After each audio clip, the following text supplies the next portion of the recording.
feel like I'm Santa when I'm carrying these things.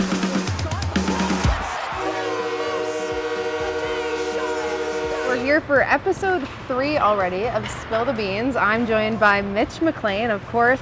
Now, Mitch, we're going to start with the easy questions. All right, let's go. Well, you're actually almost at game 300. Got a little bit to go, but you're almost there. You're going to be matching up with Alex Gallant, who already hit that mark, and of course Brett Sutter, who's far past it.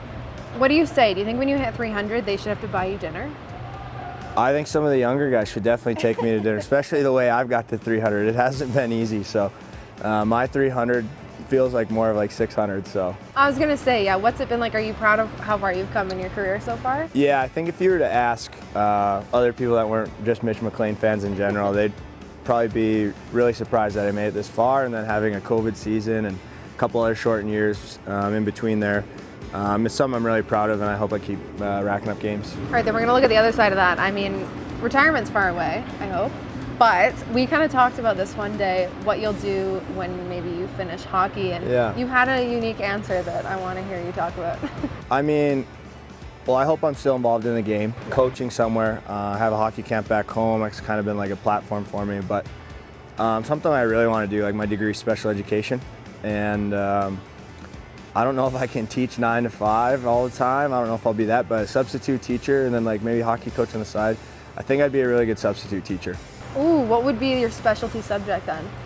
I think I could teach them all pretty decently enough at least, or fake it until I make it at least. Do you have a specific age group that you would like to teach? It's always fun doing the high school kids, just because they're kind of in a transition period in their life where you kind of get a mixed bag of kids coming in and where they're at and where they want to go and things like that. But I mean, elementary, I've done that a little bit, and that's a lot of fun too. I feel like you could deal with the attitudes of high school students well after playing on hockey team. Yeah, I think they would get a lot back from me as far as if they chirp me, they'd probably get something back. Okay, now the other one that I was thinking of, you mentioned maybe a bullfighter. Wow. You know a little something about a farm. I will. When I retire, my plan is to get on a bull at the Brainerd County Fair. When I retire from hockey, that's my plan. We have to film that.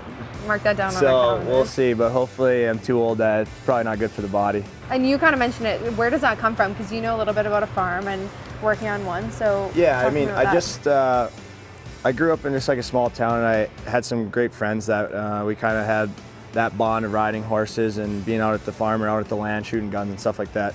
And then when I went to Ohio, I met this guy, the Amos family, and they kind of took me under their wing, let me hunt or whatever, and they got kind of like a little hobby farm there. So I've been cleaning out stalls and wrestling animals and doing all kinds of stuff for them. So I kind of just like grew up loving it, and it's something that I think it'd be a pretty cool feather in the cap.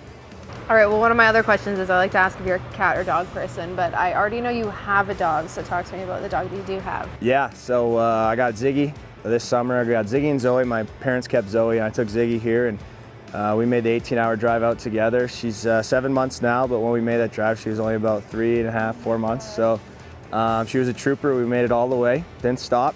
I mean, we stopped for gas and whatever, but all the way through that 18-hour trip, and it's been pretty fun having her around all year. That's impressive. Okay, last question for you, because now that you've been in Calgary for 2 seasons, well, season and a half, how do you like Calgary?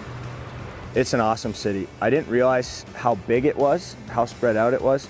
But at the same time, it's that kind of small town feel. Everyone seems to rally around hockey here and kind of that stampede culture. And that's a very Midwest mentality for me, so I fit in pretty good here. But yeah, everyone here is very nice, and it's just an awesome place to play. I was going to say, even the plaid shirt, you fit right in. Yeah, exactly. Calgary, Alberta. All right, well, Mitch, thanks for joining me for episode 3 of Spill the Beans. But before we go, you have to nominate somebody else. Who's it going to be? Yeah, we've kind of been with the 30-plus-year-old guys here for a little bit, so I think I'm going to go young, and maybe Cole Schwint's the next guy. All right, you're here first. He's up next. All right, well, thanks, Mitch, again for doing it. Yeah, thank you.